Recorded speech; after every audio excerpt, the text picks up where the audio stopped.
In this and the next few videos, we're going to be studying something called aggregate supply and aggregate demand. And actually, we're going to start with aggregate demand and then start talking about aggregate supply. So we're going to think about aggregate demand and aggregate, I'll rewrite the word, aggregate supply. And what I really want to emphasize in this video is, in a lot of ways, it's going to look similar to traditional supply and demand. But I want to emphasize that there's a very big difference between aggregate demand and traditional demand in a microeconomic context, and aggregate supply in a macroeconomic context, and just regular supply in a microeconomic context. And to think about that, let's go to the micro version. So these are macroeconomics. So we're looking at an economy as a whole. These are macro ideas. And to make that comparison, let's revisit the microeconomics ideas of supply and demand. And to do that, we could focus on just a particular market. Maybe it's the market for candy bars. So this is the market for candy bars. And we've seen this many, many, many times. This is most of what we were doing when we were studying microeconomics. On the vertical axis, we would plot the price per unit of the candy bar, and in the horizontal axis, you would have the quantity bought or sold in a given amount of time. And we saw that the demand curve tended to be downward sloping. It would look something like that. And that there was multiple ways to interpret this. One way to interpret this as at a high price, people would say, hey, why should I buy this candy bar? I could buy other things with that money that would make me just as happy or happier. And so they would purchase a low quantity of it. And at a low price, so this is a low price right over here, people say, hey, this is a pretty good deal. I can get candy bars. They're so cheap. I can buy a bunch of them. Instead of buying other things, instead of buying lollipops and ice cream, I'll buy candy bars. And then they'll buy a high quantity of it. So that's one way to interpret it. The other way to interpret it was as essentially as a marginal benefit curve. That very first few units of candy bars that get produced, there's someone there who just loves candy bars so much, there's a high willingness to pay for it. There's a high benefit for those first few units. But as you have more and more units, the incremental benefit to the market gets less and less. You could view it as there are people there who they still like candy bars, but not as much as the people who bought those first few units. But that is why you have a downward sloping curve. Now, when we think about aggregate demand, it's going to look very similar, but the idea is a good bit different. So let's draw, I'll do it in a different color to show that it's different. So now we're in the macro version, and we're talking about aggregate demand. Aggregate demand. And so the first thing to realize is that we're talking about aggregate demand. We're thinking about the economy as a whole. We're not just thinking about the market for just one good or service. And in aggregate demand, what we do is we plot on the horizontal axis, not quantity, not just the quantity bought or sold of one good or service in an amount of time. We plot the actual production of the economy in a given period of time. And we've already studied that. The actual production of the economy in a given period of time is real GDP. So we plot on this axis, real GDP, so it's really how much are we producing, and I guess there is an analogy to quantity. It's kind of the quantity of the productivity of the economy.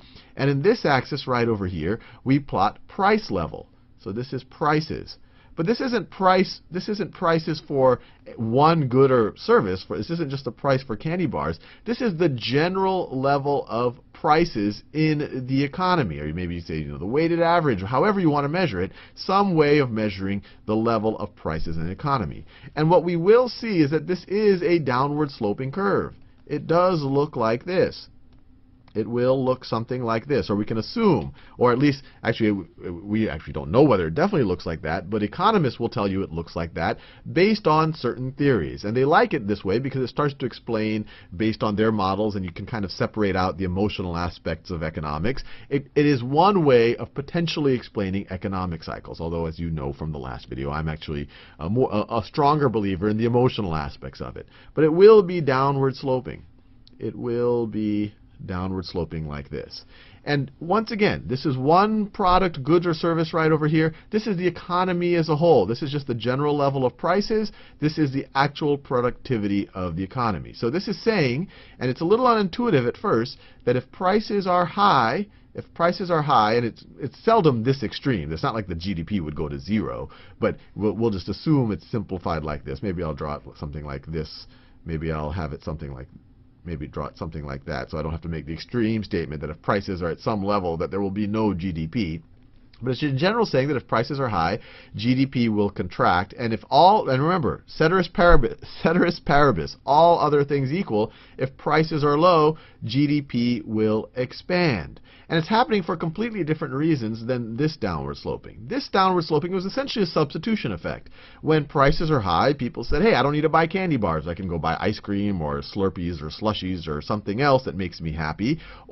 And when prices are low, they say, hey, let me substitute candy bars for other things because I'm getting a good deal on candy bars.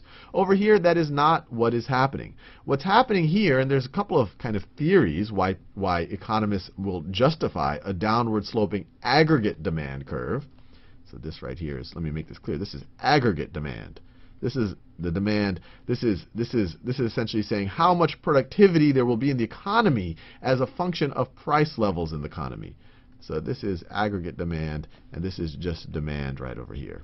And there's three major theories why economists believe that there is a downward sloping aggregate demand curve. The first is called the wealth effect.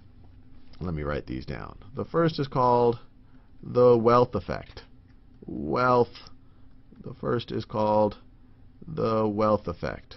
And the wealth effect is just saying, and this is, once again, it's a little non-intuitive, because when I, in my mind, when I start saying, hey, prices have gone down, I start saying, oh, well, if prices have gone down, wages have gone down, and maybe profits have gone down, and then people will get less optimistic, and then the economy will shrink. But that's not what we're saying in this chart right over here. Remember, ceteris paribus, all other things equal. We're assuming over here only, so if we take this scenario right over here, we're assuming only prices have gone down. Everything else in the economy is equal. Employment has not changed. Profits have not changed.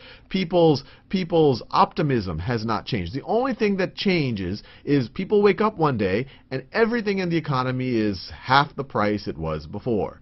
And people have the same savings, they have the same amount of money in their wallet, and if that happens, all things equal, now they say, hey, with the same amount of money that I have in my wallet, I can now buy more. I feel wealthier.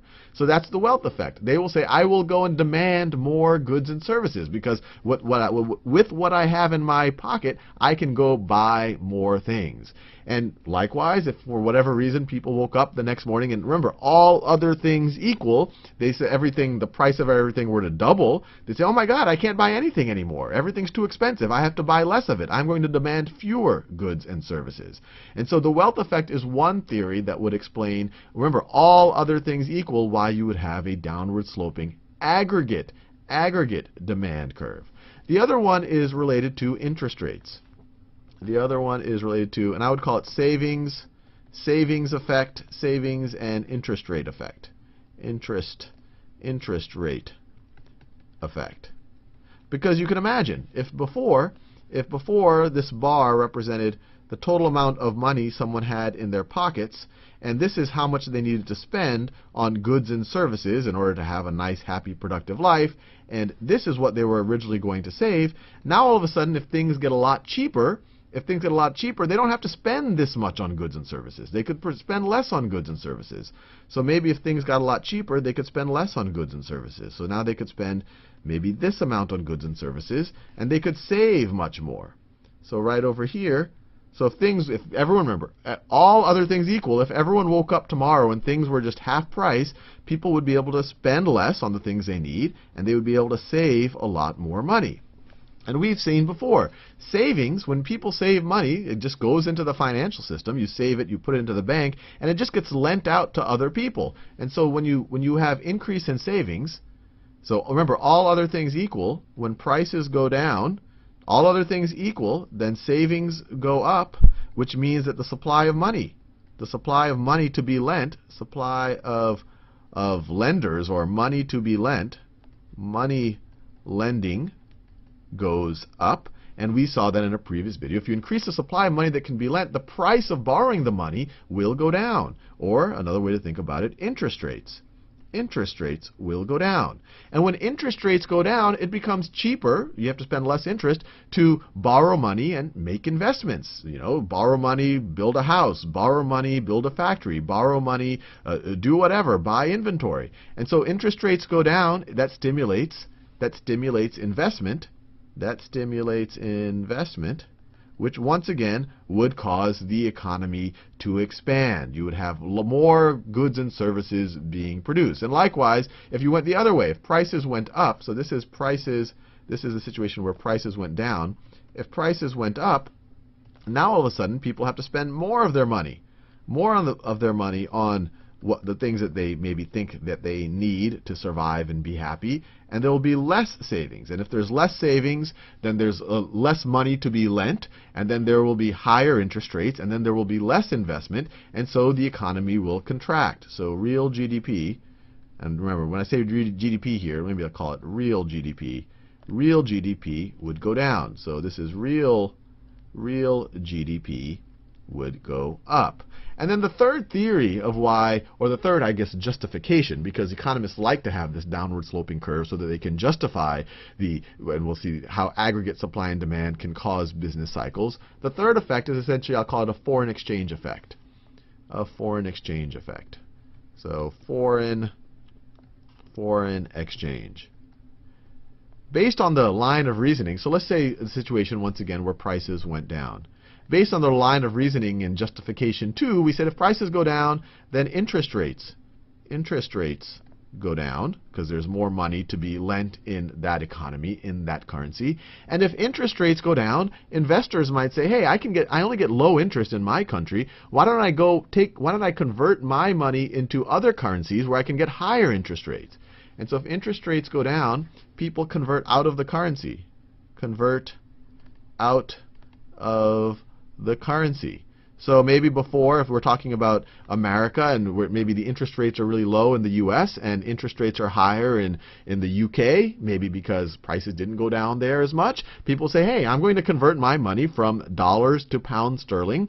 And when they do that, they will essentially, because once again, if people are converting from, and I've gone in depth on some of the videos on foreign exchange, if people are converting from dollars to pounds, that means that there's a larger supply of dollars and more demand for pounds, so the price of the dollar relative to the pound will go down, or essentially the dollar will weaken. The dollar will weaken relative to other currencies. And if the dollar weakens relative to other currencies, and if this is a little confusing, I go into more depth into this when I talk about currency exchange. If the dollar weakens relative to other currencies, then American goods and services are going to appear to be cheaper to people, say, in England. For example, if I offered to tutor, let's say if I offered to make a car in America for $10,000 before, maybe $10,000 before all of this happened, translates into 5,000 pounds. But now the dollar has weakened. So now $10,000 is going to translate into 4,000 pounds.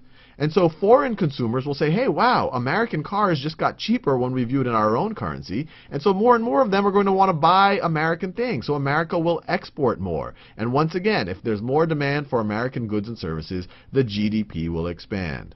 So this is related to low interest rates driving people to take the currency out or exchange out of the currency we're talking about, which will make that currency cheaper, which will make its goods and services cheaper to the rest of the world, which will essentially, once again, make net exports increase. Or you can really just cut to the chase and say, well, look, if the price level all of a sudden in US dollars just got cheaper, people say, hey, there's deals to be had in the US, and once again, net exports would increase. So once again, when you have low price level, you could have GDP expanding. And obviously, if the prices were to increase, the opposite dynamic might occur.